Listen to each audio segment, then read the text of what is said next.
I've done a 00 at the hostel at Pine Grove Furnace State Park. It got real hot and I had to escape the heat.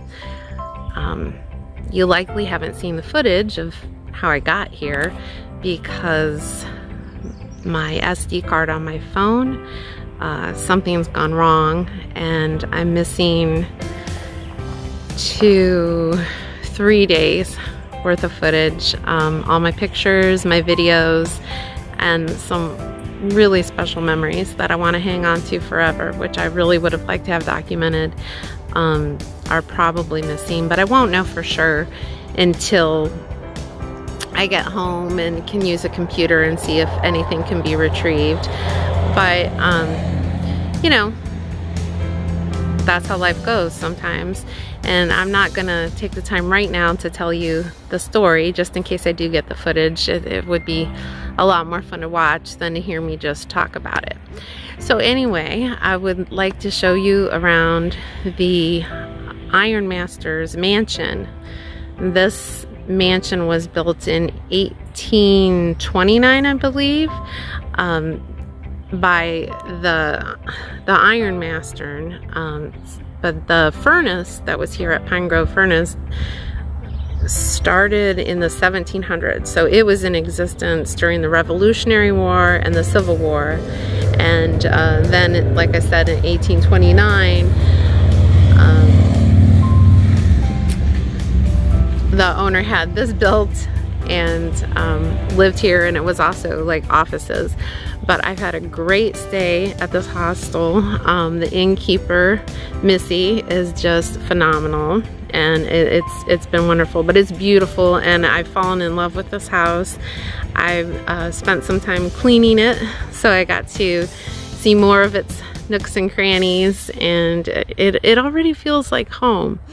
And it was a good place for me to recover from nearly having heat exhaustion, and I'm grateful for it. It was a crazy night last night because the power went out, but the power's back on, so let's take a look. Just down the hill, that building is the park store, or the general store.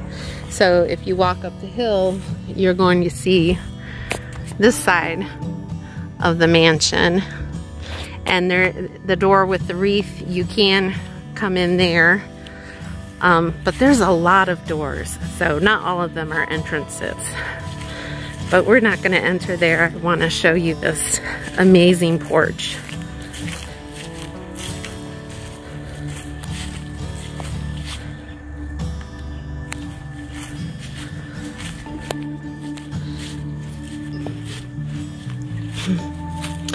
Someone else who's staying here has been doing some gardening this morning. And that building you see there is the old paymaster's cabin, and now that's rented out by the park. Check out this porch. I'll try to get the view of this side of the building from down below later. It's up on a hill, and this hillside here is full of native plants, things to attract the pollinators. But last night when the power was out, all of us were out here on the porch, and I'm so grateful that that happened despite all the trouble that it caused us, because we got to sit here and see the most beautiful sight. See that mountain there? Let me bring it in a little closer. As we were sitting here, a glow started to happen right above the ridge line, and it was the moon. And the moon came up, and it came up, I've never seen it happen. It came up just like you see a sunrise coming up over a mountain, and there were clouds, and so there were colors. It was just, I think, one of the most beautiful things I've seen in my life. Lots of rockers for sitting out here. I can just imagine what this porch may have been like back in the day. But come see this beautiful old house.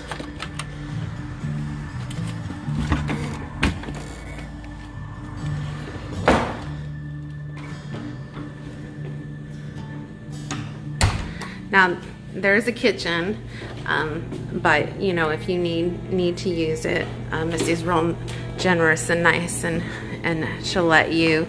And this laundry is for the hostel's use, but there is laundry in the basement that hikers can do. You just need to ask first. Lots of information on the bulletin board. This is my favorite part. Look at this big old hearth.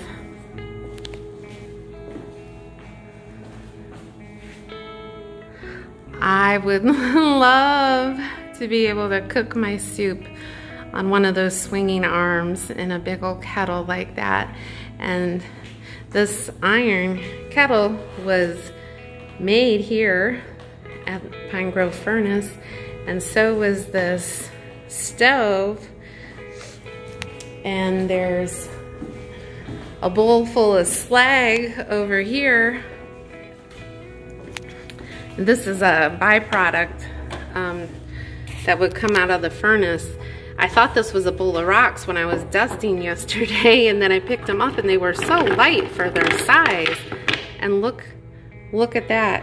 And it feels like glass, and apparently it's very brittle like glass too. You can break it, but it's just so light and beautiful. So anyway, this is an area where you can come and check in. In the closet behind the desk, they have a bag that they give each hiker, and it's got linens if you're staying in the bunk room, and you get a towel and a washcloth, and then you have a laundry bag in case you want to get your laundry done. It's really helpful. Here's food, trail magic, that people have donated, that the hikers are welcome to help themselves to. And there's a register here where you can sign and say that you were here. And then in this next room is another lounge area. Very comfortable.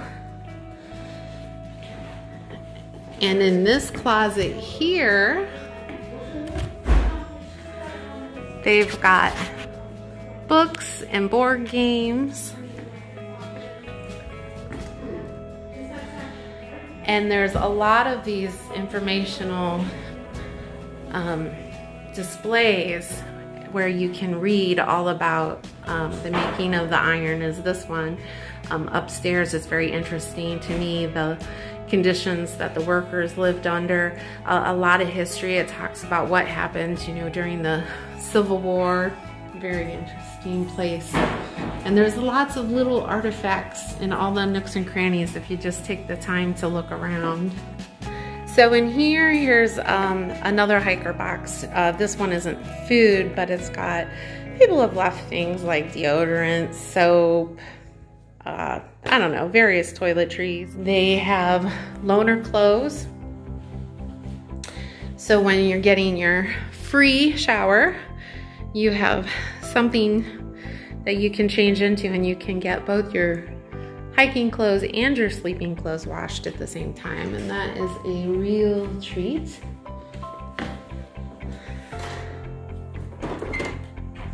I like this narrow hallway here. There's an old fireplace. Of course, it's been covered up now, but and look at just all the wood trim, and hi, is so beautiful to me. And the thresholds on the doors are so thick.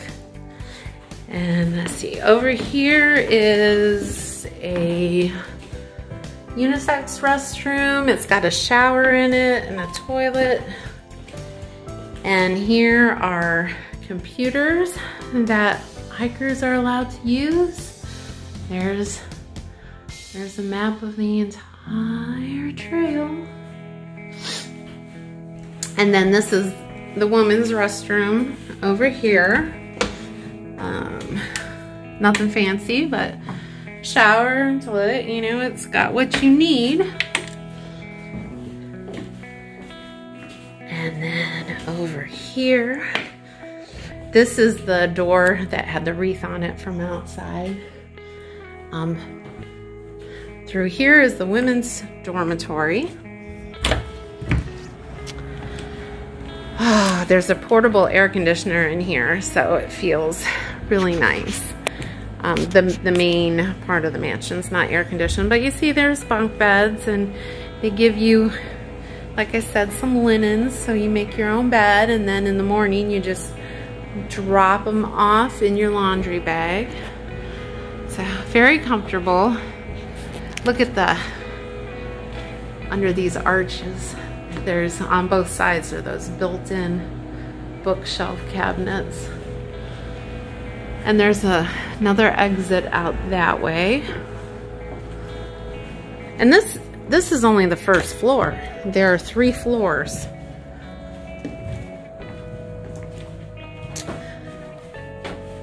Inside of this closet is a secret room.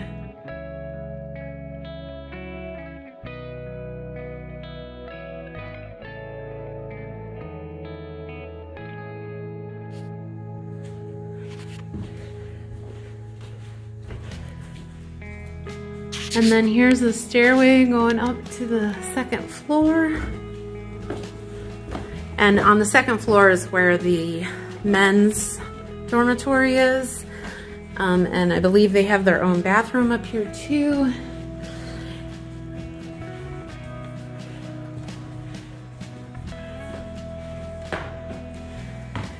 Another lounge area. Yeah, here's the men's dorm. And here's the attic, which from what I understand, there's some overflow sleeping up there. And I believe they have plans to renovate the basement a little bit to make a sort of dungeon for a real low-cost type stay for hikers who would prefer that. And this is a meeting area. They have different events and meetings in here, but this is full of historical information if you read the posters. And there's also a private residence for the innkeeper. Is that okay? Yeah. Oh, thank you, John.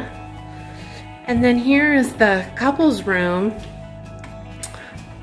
And it's just beautiful, and John was so nice to let me show you. It is just beautiful.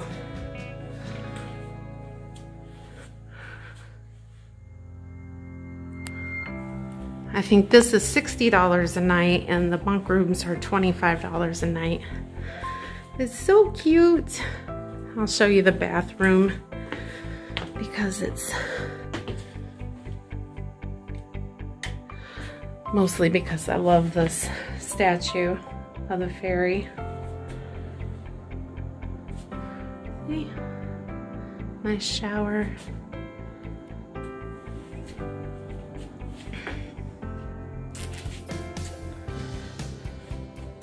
Really nice.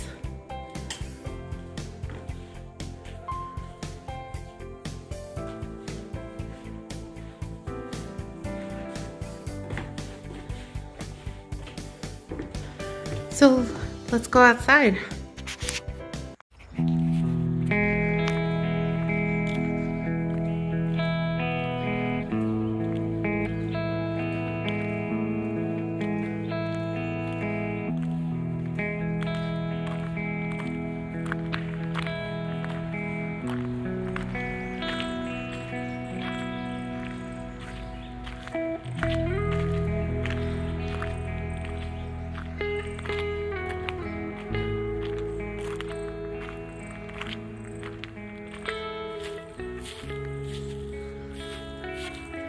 This is the, I guess it's the back side of the mansion, the backyard, with the porch all the way around the bottom, well, patio I suppose, and then a balcony all the way across the top. I just think it would be so nice to have lived here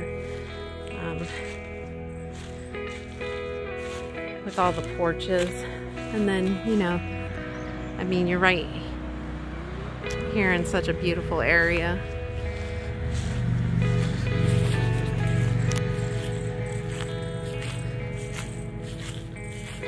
And then there's a little side yard over here.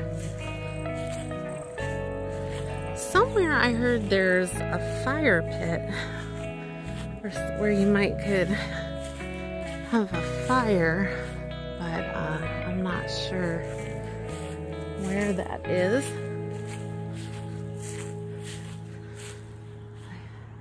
It's just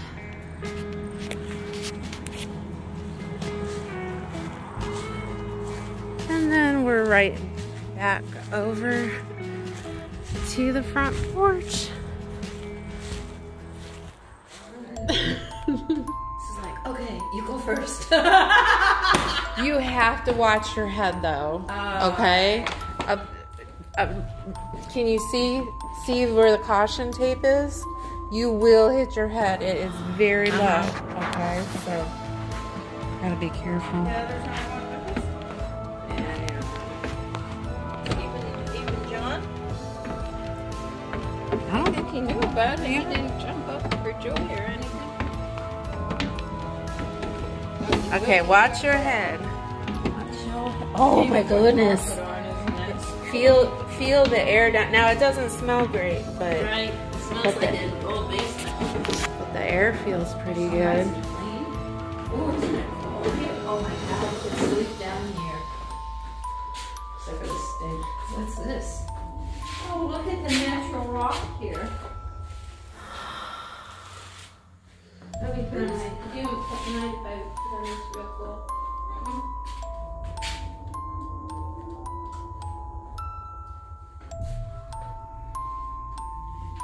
Mansion tour Sunday at 3 o'clock, 3 a.m.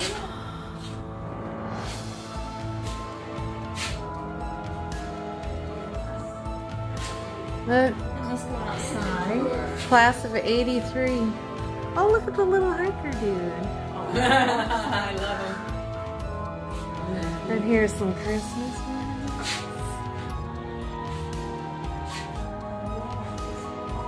This is a big basement, isn't it? Yeah. So did they have anything like cisterns or old-timey something that they didn't cover up? Nah, they really did a good job. Hey, a motorcycle. And another washer and dryer. She will need that next year, huh? Yeah, the dryer is broken I though. wonder whose that is. A Honda. But she's going to need another washer and dryer when things start going. She's got like 40 bed spaces here. Did you know that? No, I didn't realize. If Bubble came through and she had all those 40 beds filled, she wouldn't know what to do. Oh, Jen was looking wanting a shovel. She wants to do some gardening tomorrow. So if you see a shovel, Jen works here? Or? no, she's staying here. She has some mulch in the back of her truck, and she just wants to, you know.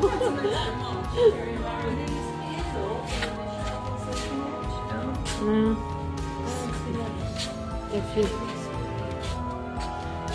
well, wait.